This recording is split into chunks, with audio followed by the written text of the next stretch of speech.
I thought innovation is about, I used to think it was really about coming up with something entirely new, presumably something that comes out of a lab. I'm an academic, so of course my lab must be where the new things come out of, but something entirely new and something very far upstream, and moreover, something that's got to be high tech. And I think what innovative manufacturing, as it's done in China, suggests is some of that's true. There is that kind of innovation that's very new to the world, very upstream, very high tech, but there are other kinds of innovation too, which are arguably just as important for value creation, and maybe even more important, just as important for sustainability. Economic sustainability, but maybe also global sustainability in terms of environment and big issues like climate and also employment. So that's one thing. We need a broader sense of innovation that doesn't somehow separate innovation from a fabrication process and a manufacturing process. Second thing that I think is related to that, the distinction between high tech and low tech is, I think, very problematic. There are a number of high tech industries which really ain't so complicated, frankly. And there are a number of so-called low tech industries which are very, very challenging in a lot of respects. It's sort of related to that. In a number of these industries, the most challenging aspect, and one that eludes a number of Chinese companies and a number of Western companies, it isn't the technology. It's the project management. It's the system integration aspect. And nobody is talking about that, and very few people are talking about that in the innovation discussion in the United States and in China. I think in Europe, maybe there's a little more discussion of what systems integration is all about. And just the last of these points, again, this is a sort of a self-criticism, maybe as an American. I think to a large extent, we, in the American discourse, have been focused on a discussion of technology transfer.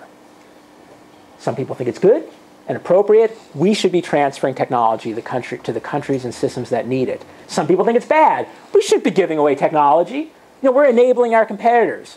But my feeling is this framing no longer describes much of the world.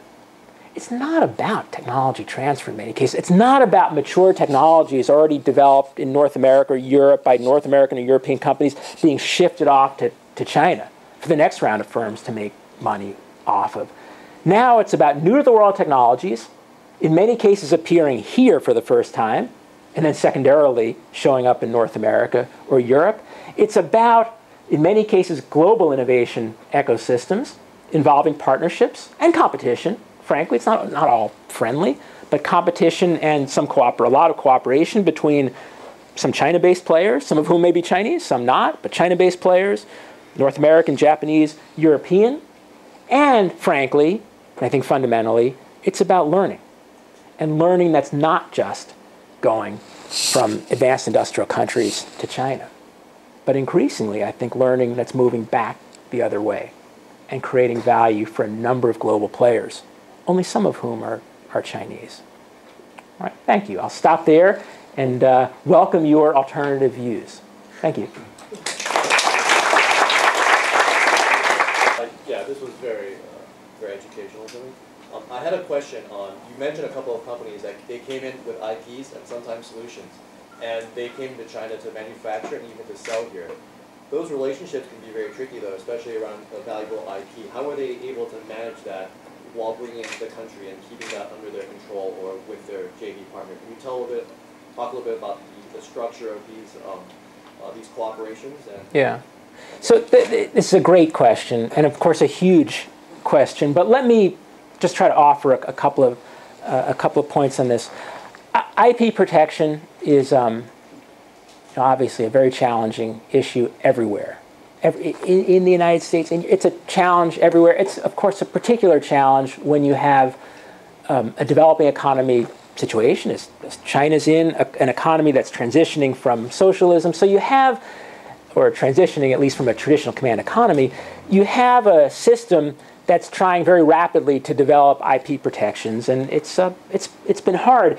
It's somewhat surprising to me the extent to which IP concerns, they're not gone, but they seem to have moved down the list of problems. So, you know, I first started spending time and doing research in China really in the late 80s, I guess I would say, and by the 90s, you know, IP, just it was the #1 issue. I think it's moved down a little bit and moved down for a couple of reasons. One, I think there's been some improvement in China and IP protection, although plenty of Chinese companies that I work with complain all the time about IP problems with their competitors. The second thing, though, is I think the nature of the partnerships cross-border have changed a lot.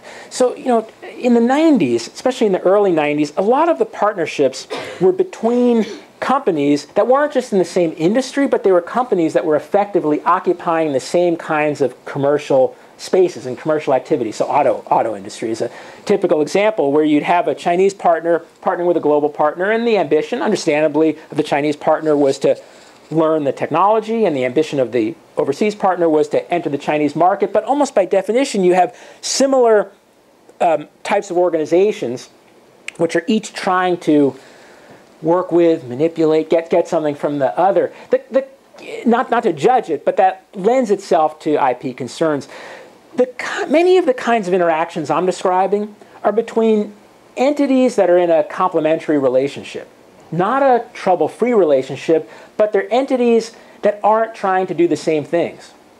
So, you know, in the public example I mentioned, the Innovolite JA example, JA is not in the business, and I can't speak for them, I don't think they have any great ambition to become manufacturers of silicon inks. They're not in the components business, high-end or low-end components business. It's something they want to consume, but it would be a distraction for them to move into. They have no desire, and when they were developing the product, they had no desire either to copy it or to transfer it to somebody else, because what they want to do is protect it as much as possible, and for as long as possible, keep that window in which they were the exclusive user. And I think increasingly we see that kind of relationship where you have a designer, sometimes from outside China, often from outside China, working with a manufacturer, and each one has an incentive to try to protect that property, the IP, as much as possible. Now, you know, that's a huge generalization I made. Within those relationships, there have been some disasters, some of which are widely publicized, in which the manufacturer has run off with the technology. And frankly, there have been a number of Chinese companies that have complained about certain manufacturing techniques that have been pulled out. So these aren't trouble-free relationships in any respect. I will say, though, that the other thing that's happened is that a number of overseas companies have become much more comfortable, frankly, working in China. And so whether it's a Swiss company or a German company or an American company, they don't seem so foreign anymore here. They may have Chinese management. They may have many Chinese partners. They've become indigenized in many cases. And I think actually increasingly for Chinese companies, actually, they have also become global. Not the big state-owned entities and not the big high-profile cases that have been the subject of a lot of accusations, but some of the smaller firms, some of the manufacturers, in fact, including in PV, are no longer so clearly Chinese companies. And that also has made the ability to develop trust-based relationships, I think, easier than it was in the past. IP will continue to be a challenge, but I think it's a more normal challenge now than it used to be, not a particularly Chinese challenge. All right, thanks. Question again, but a very huge question. I don't know that I really have an answer to this issue of how best to do technology transfer. I tend to be in some ways, a conservative person. I'm an academic, after all, not an entrepreneur. I've ducked high-risk activities. I would be a little bit worried if I were a company and I were engaged, and my sole business prospect was to try to enter the Chinese market by trading a proven technology that I have or that I've mastered, and I'm going to hand it over to some partner in order to get access to a market. That's not a very appealing model to me.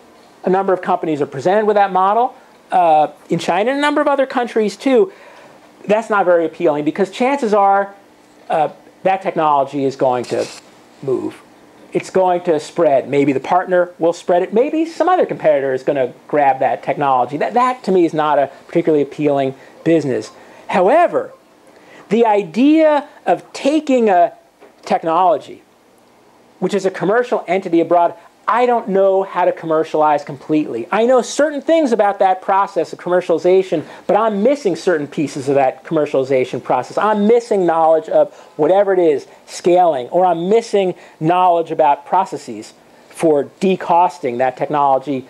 Then I bring it to China if I could find the appropriate partner, because that puts you in a much more complementary relationship. It doesn't guarantee success, but it puts you in a much more complementary relationship. Just the last thing I'll say about that is a number of overseas firms in very high-tech industries have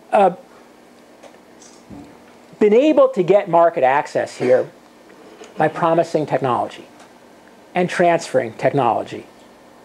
But in fact, I would argue that the technology that they're transferring isn't the core to their competitiveness. And that gets back to the issue of systems integration that I very briefly mentioned earlier. I mean, take the civilian nuclear power industry. It's a very sophisticated industry, a technology-intensive industry, but the technology is not a mystery to many. There's been a lot of technology lock-in in that industry. It's not a mystery.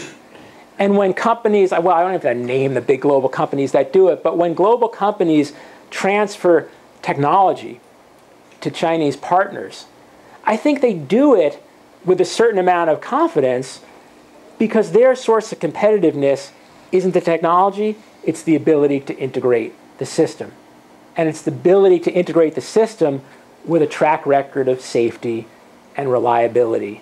And again, I won't name the names of the companies involved, but several of which have been accused of turning over technology to Chinese partners. And I don't think it's that simple. The Chinese partner isn't so unsophisticated to believe that it's receiving all of the know-how, and the overseas partner isn't so unsophisticated to think that in order to get business, it needs to turn over everything. Of course, this disconnect to some extent can create tensions because neither side feels that its ambitions are fully achieved. At the same time, it creates the potential for interesting new partnerships. So again, in civilian nuclear, what we see are a number of global players, and here I will name the names, companies like Westinghouse and Areva, starting to move with Chinese partners into third-party markets. And not just developing country markets, but UK market, bidding on deals together where you have the Chinese partner able to decost some of the, lower the cost of some of the technologies, the overseas systems integrator coming in, very interesting potential, real partnerships. Actually, very interesting on that front. So some of the foreign suppliers who the systems integrators brought to China have now been replaced by Chinese indigenous technology suppliers who then are brought by the systems integrator back out abroad.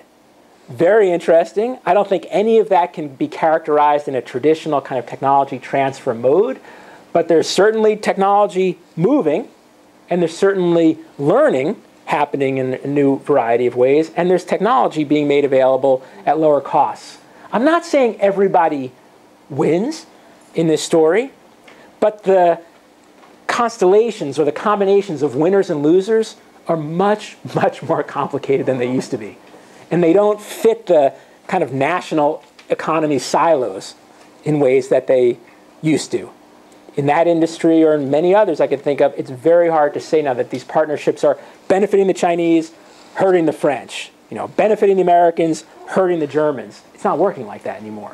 It's the way some governments think. I think it's the way a lot of public communities, the way the public thinks in a number of countries, but it's not the way commercial relationships are operating.